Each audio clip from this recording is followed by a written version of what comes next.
Hey everybody, it's BDF44 coming at you. I want to talk a little Laker basketball right now.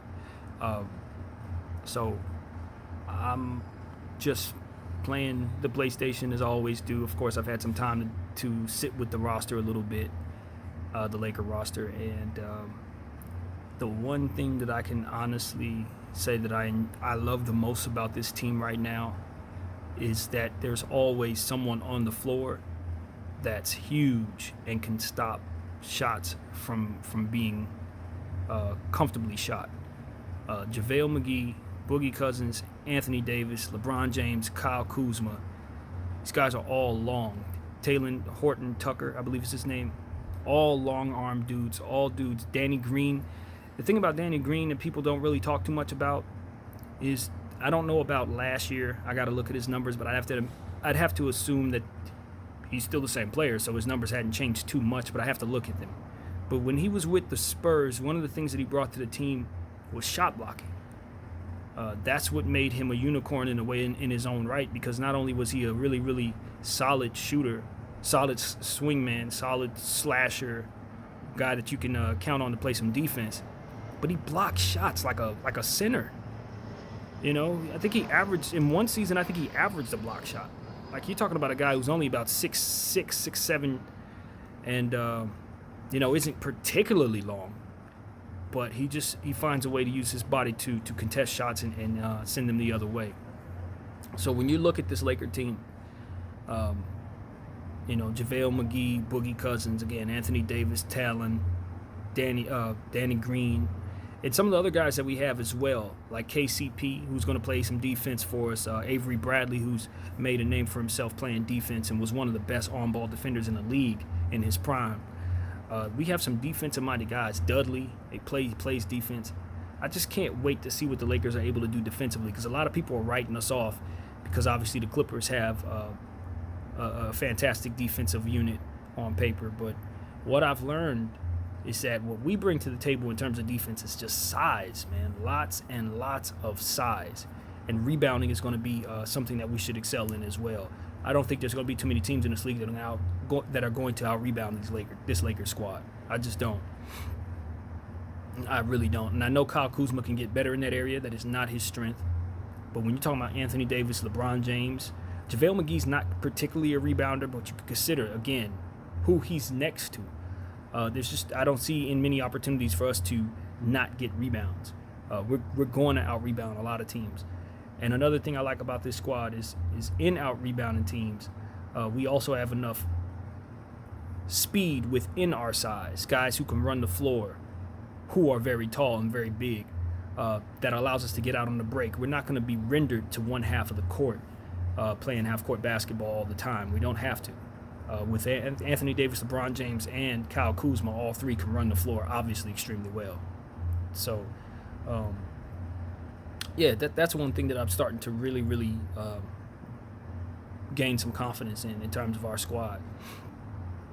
We are a more difficult team to match up with than people are saying we are. And I think when people really get a chance to see what this team can do, if we can stay healthy, keep our unit fairly healthy, you're looking at a team that's going to dominate, absolutely and utterly dominate on the inside, and in areas that make it so that if you don't have enough size, it's going to be a problem for you. So, yeah, that's what I think is going to help us. And I also like the brain trust that we've had. I called it the three-headed coaching monster in the past. I really love that aspect of our team right now. We have a bunch of really, really high basketball IQ players, champion players, and respected role players who've contributed a great deal in the playoffs. That's what this team is made up of, to go along with its superstars. So, as I've said in the past, I want to see what type of schemes we come up with, what types of plays are run, who's going to be the leader in terms of that. We have so many minds in that regard. LeBron James, Anthony Davis, Rajon Rondo, Jason Kidd, Lionel Hollins, obviously Frank Vogel. Like, there's so many people on the floor who are gifted in thinking the game of basketball. Several, both on and off the court. So when you consider that, you have to imagine that we're going to be running some really, really, really nice things out there. And I also think that it's a good chance that our team doesn't start as slow as historically LeBron James teams have done in the past because of that brain trust and because of all of those different minds that can help give perspectives on what they're seeing out there. So, yeah, if you don't have size and you don't have a strong coaching staff, you're probably going to lose to the Lakers. That's really what it comes down to. That's it. I look at teams like Golden State right now, and I say by star power alone, they should make the playoffs. But, like, they don't have enough size. You know, they really don't. Not right now. Draymond Green, really, really like him. Boogie's gone. JaVale's gone. Who's playing center for them? Looney? Is that who they got, this center?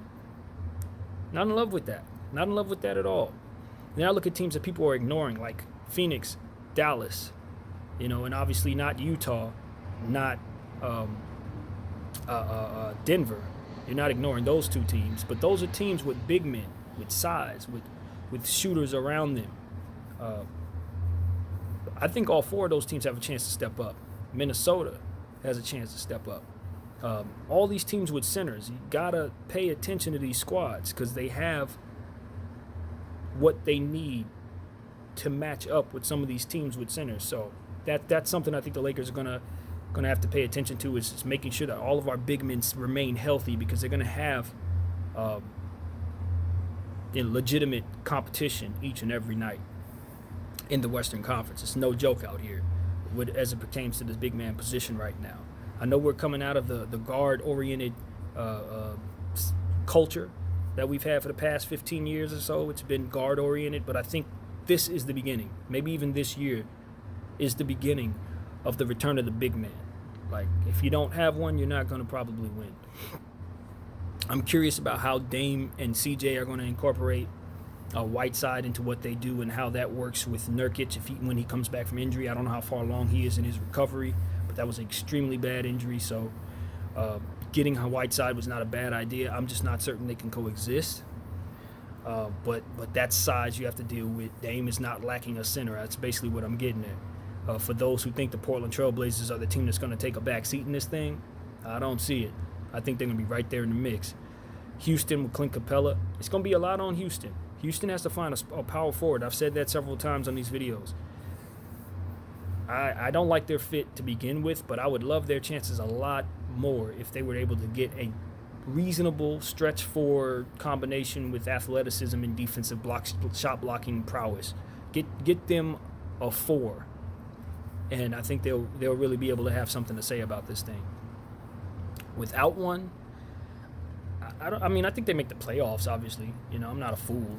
Russell Westbrook and James Harden don't fit on a basketball floor in my imagination, but talent on a basketball floor translates to outclassing people no matter what. They're going to win games against Charlotte. They're going to win games against Sacramento. They're going to win games against OKC.